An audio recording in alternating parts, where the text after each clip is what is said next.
Today I want to talk to you about hiring, but not hiring just anybody, hiring friends or family members and the pros and cons that come along with that. As always, before we get started, make sure you hit that bell and you subscribe to our channel so you're always aware when new episodes become available here every single week. Welcome to Powerhouse Business on YouTube. I'm your host, Carolin Soldo. I'm a business owner, business scaling master, and mom of 2 boys. I love thinking big, pushing boundaries, and doing things differently. Most of all, I'm all about achieving massive growth with ease and helping you scale your business by living the life you love. Let's go. Over the years, I have worked with friends as well as family members in my businesses, and I have hands-on experience, and I know what it's like to hire them, to work with them, and what the pros and cons really are. So from my own experience, let me share some of the definite pros with you and some of the main reasons why you may want to consider hiring a friend or a family member to help you in your business. Some of the biggest pros are, of course, that your friends and family members will most likely always go above and beyond to help you. They will be some of the most dedicated people. They will work harder, they will work longer, they will try more, and they will have your and your business's best interest at heart and top of mind all the time. Because they love you, right? Because they are emotionally connected. They want you to succeed, so they want to make sure that they don't disappoint you and they do good work for you. So you have someone who is really committed, probably really reliable, and someone you can really lean on. Another really big pro is that your friends and family will most likely tell you things that other people won't tell you. Now, this can also be a disadvantage, but let's assume that they're actually telling you something that is good and valuable for the business. So with a friend or family member in your business, you could have conversations that go really deep, and they will tell you things that will put the business in a place where it can grow even more. So you can have some really insightful conversations, you can mastermind, you can talk about what's good for you and them and the clients and everything, and the discussions are just 2 or 3 levels deeper because you're talking to people that you know really well and that, again, trust you and you trust them. If you always have to worry about if your team actually gets the work done and there is no trust or lacking trust, you will always feel responsible for everything. You will have a lot of pressure. You will feel like everything is on your back. It's a big burden, and it will be hard for you to grow your business because you will experience a lot of stress. So having that peace of mind and that trust from friends and family is really important. And then, of course, working with friends and family is really fun. I have had the most fun working with friends and family in my business, traveling with them, hanging out with them, in meetings, during the day, cracking jokes and talking.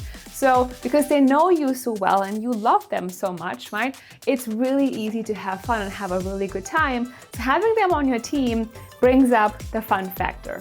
So as you can see, there are a lot of pros in working with your friends and family, but there are also some cons, some things you really need to consider and already know before you hire friends and family, so you know what to expect, you know what to avoid, and what you need to be ready for and what could potentially happen when you do this.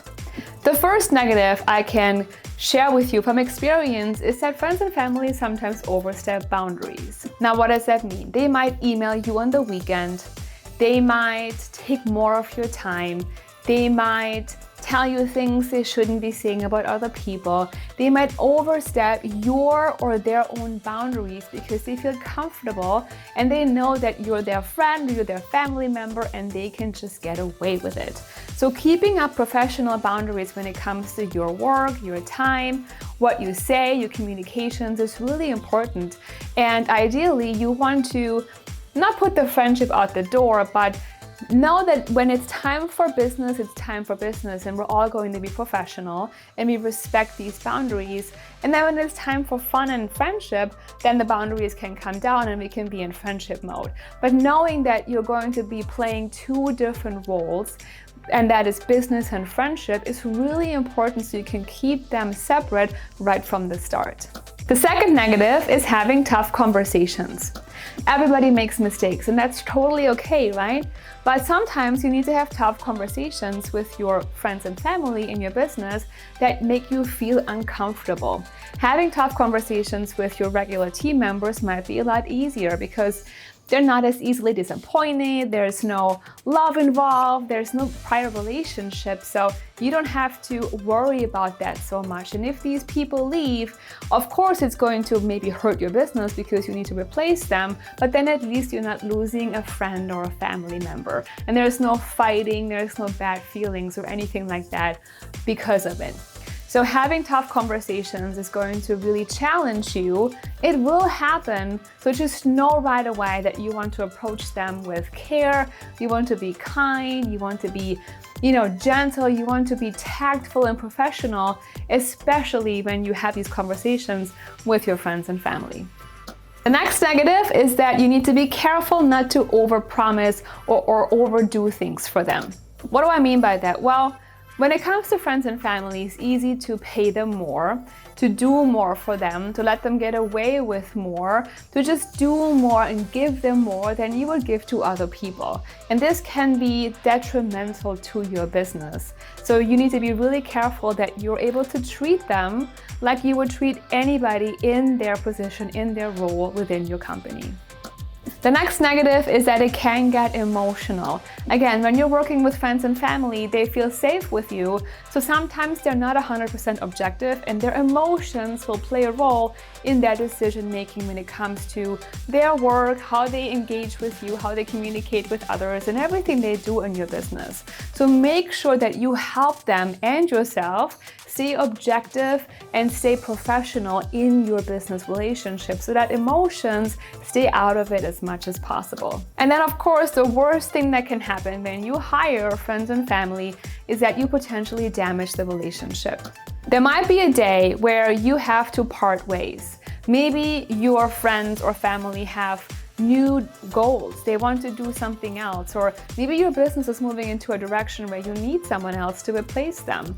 So when it comes to parting ways and actually letting someone go and them moving on, it can be very difficult to do that and to separate from them without impacting the relationship.